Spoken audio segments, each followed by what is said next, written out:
Perkenalkan, nama saya Bima Agung Raharja dan saya mahasiswa Magister Ilmu Manajemen Fakultas Ekonomi dan Bisnis Universitas Sumatera Utara. Saya akan membahas tentang kinerja keuangan dan financial distress. Langsung saja. Kinerja keuangan. Apa itu kinerja keuangan?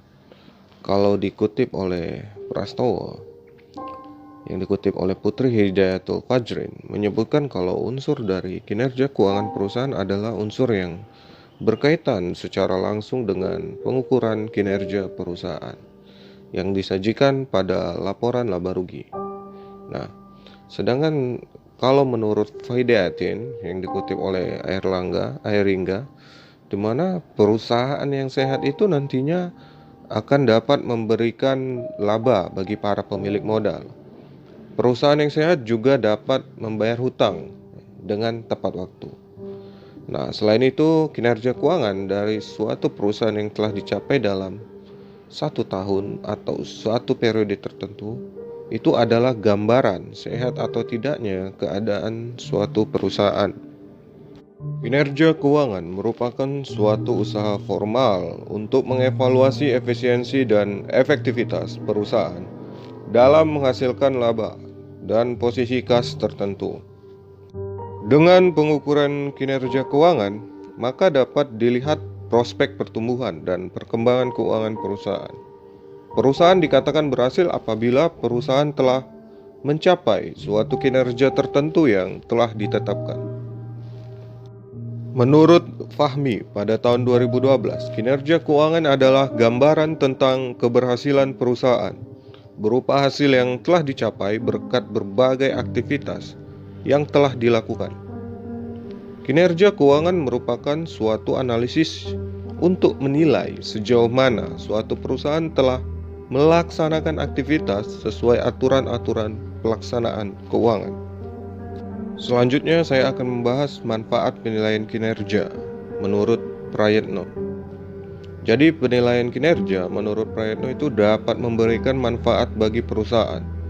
Manfaat dari penilaian kinerja bagi manajemen adalah yang pertama, untuk mengelola operasi organisasi secara efektif dan efisien melalui pemotifan karyawan secara maksimal.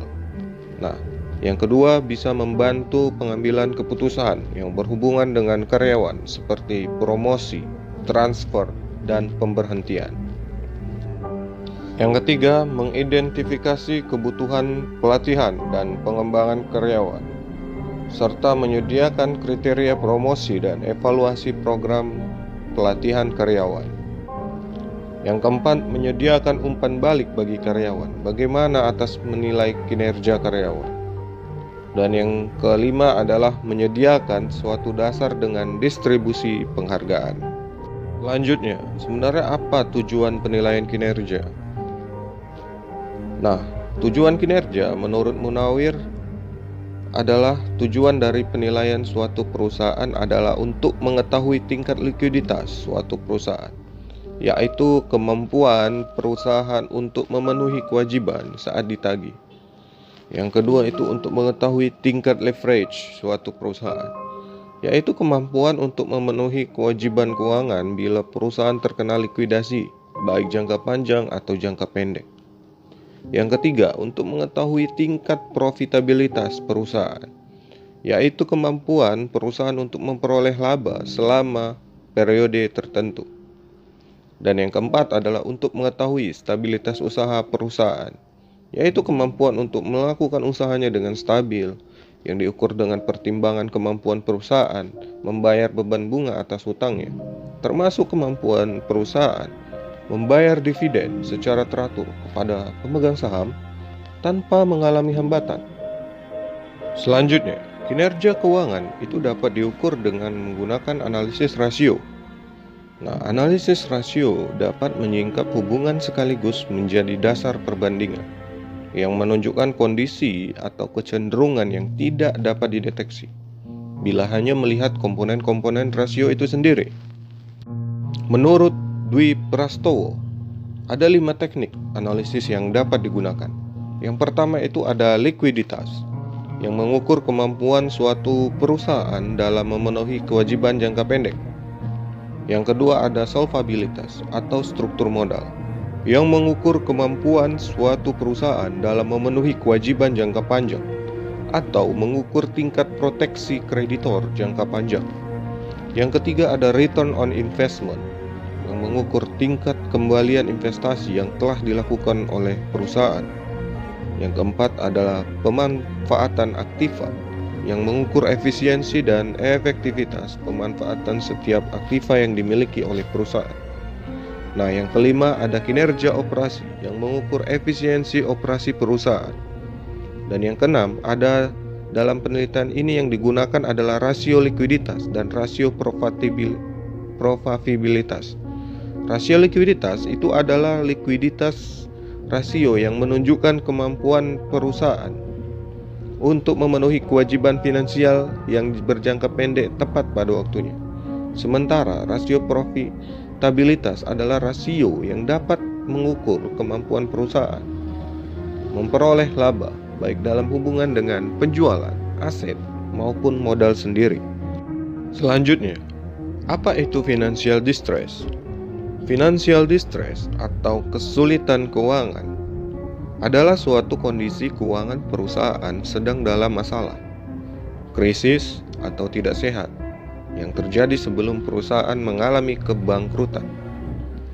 Financial distress terjadi ketika perusahaan gagal atau tidak mampu lagi memenuhi kewajiban debitur karena mengalami kekurangan dan ketidakcukupan dana untuk menjalankan atau melanjutkan usahanya lagi. Perusahaan yang mengalami kesulitan keuangan umumnya mengalami penurunan dalam pertumbuhan, kemampuan dan aset tetap, serta peningkatan dalam tingkatan persediaan relatif terhadap perusahaan yang sehat. Nah, financial distress juga ditandai dengan adanya penundaan pengiriman, kualitas produk yang menurun, dan penundaan pembayaran tagihan dari bank. Apabila kondisi financial distress ini diketahui, diharapkan dapat dilakukan tindakan untuk memperbaiki situasi tersebut sehingga perusahaan tidak akan masuk ke dalam tahap kesulitan yang lebih berat seperti kebangkrutan ataupun likuidasi. Nah, menurut Birham dan Davis, kesulitan keuangan atau financial distress dimulai ketika perusahaan tidak dapat memenuhi jadwal pembayaran atau ketika proyeksi arus kas mengindikasikan bahwa perusahaan tersebut akan segera tidak dapat memenuhi kewajibannya. Sementara menurut Darsono dan Ashari, financial distress atau kesulitan keuangan dapat diartikan sebagai ketidakmampuan perusahaan untuk membayar kewajiban keuangannya pada saat jatuh tempo yang menyebabkan kebangkrutan perusahaan.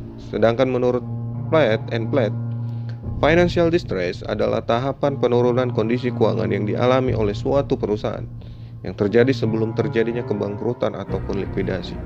Sementara menurut Gamayuni, financial distress adalah keadaan kesulitan keuangan atau likuidasi yang mungkin merupakan awal terjadinya kebangkrutan. Selanjutnya, jenis dan kategori financial distress.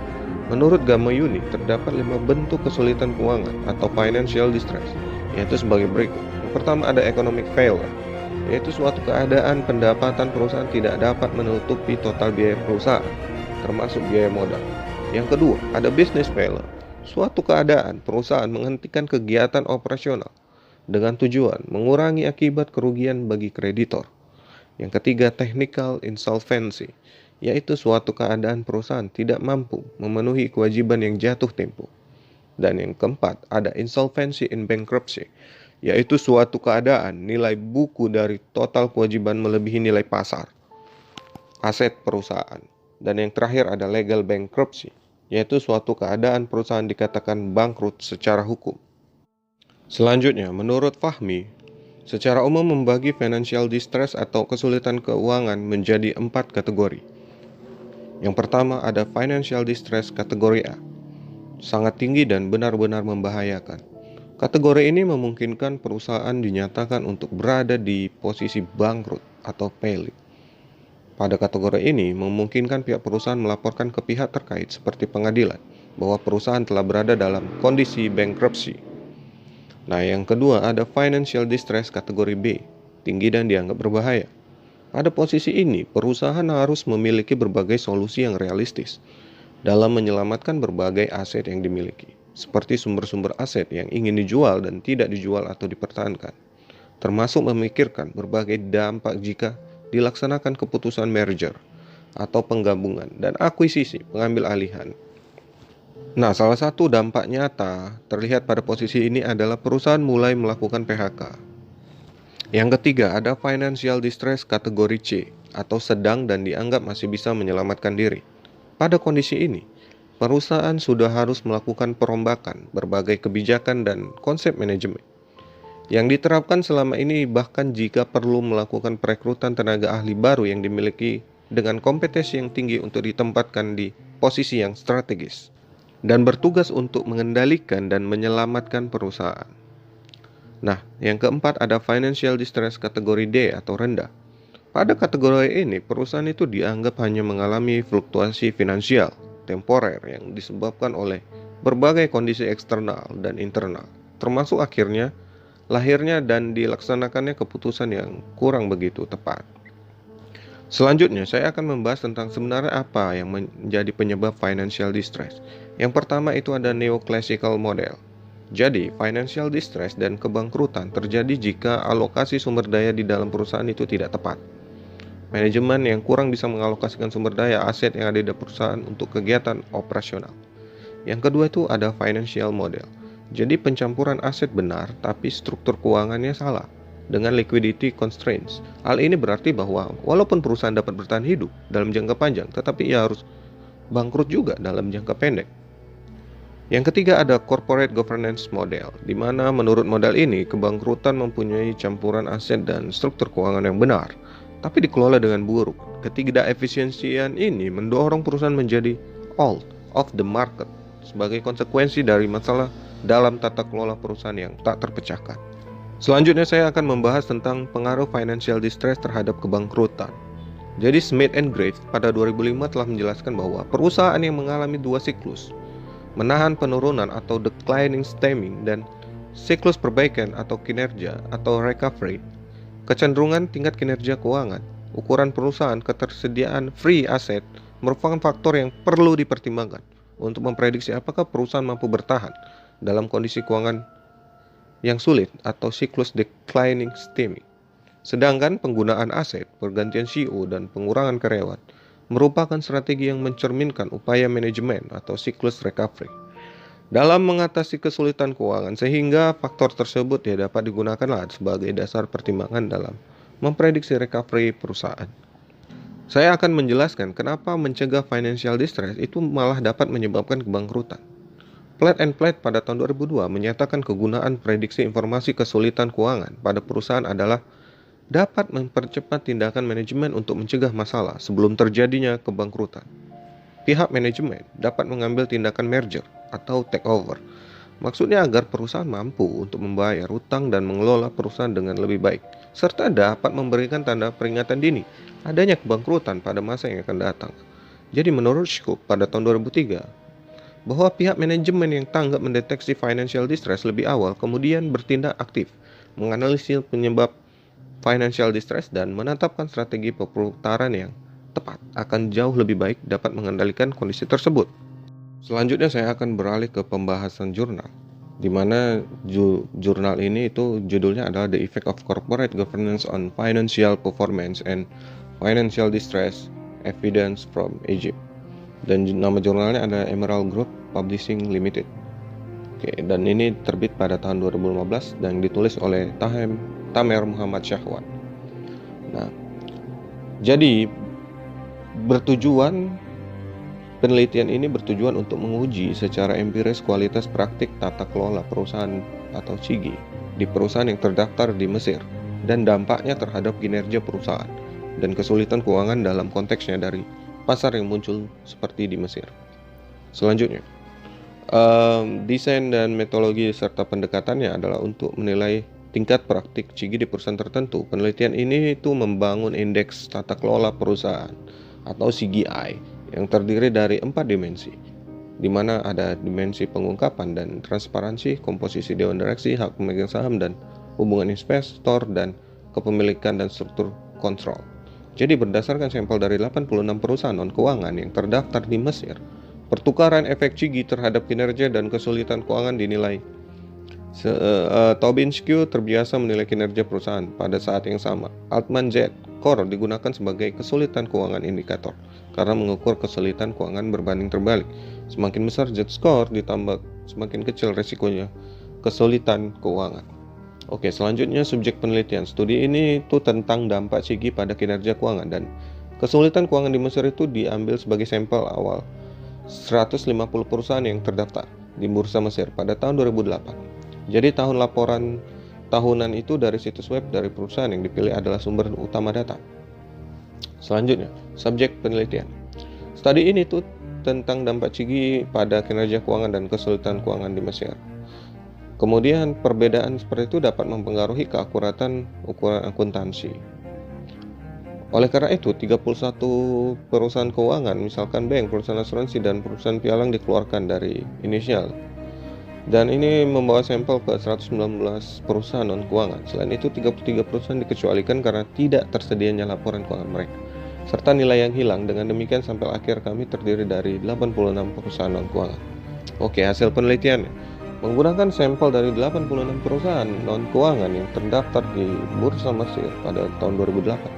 Tujuan utama dari penelitian ini adalah untuk menyelidiki tingkat praktik Chigi dalam hal ini perusahaan dan bagaimana praktik tersebut dapat mempengaruhi kinerja keuangan perusahaan dan kesulitan keuangan perusahaan. Kesimpulan dan rekomendasi kebijakan berikut mungkin dirangkum sebagai berikut. Yang pertama itu mereka menyiratkan bahwa perusahaan yang terdaftar di Mesir secara keseluruhan itu mencatat level rendah praktik Chigi, terutama dalam mempraktikkan atribut yang berbeda terkait dengan Dewan Struktur Direksi.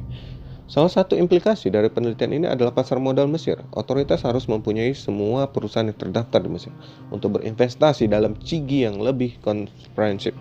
Investasi semacam itu sangat penting untuk meningkatkan daya saing perusahaan secara keseluruhan. Jadi, adopsi Chigi tingkat tinggi praktik dapat memiliki dampak langsung pada menarik lebih banyak investor asing. Nah, selanjutnya itu mereka tidak menemukan hubungan yang signifikan antara praktik yang diselidiki oleh Chigi dan perusahaan kinerja yang diukur dengan Tobin-Q. Hasil ini jelas menunjukkan perlunya pengembangan dan peningkatan kode Chigi itu Mesir berdasarkan praktik Chigi yang baik. Selain itu, pelaksanaan praktik-praktik tersebut tuh harus lebih dikontrol oleh kerangka kerja legislatif Mesir dan kepatuhan terhadap praktik-praktik ini seharusnya wajib.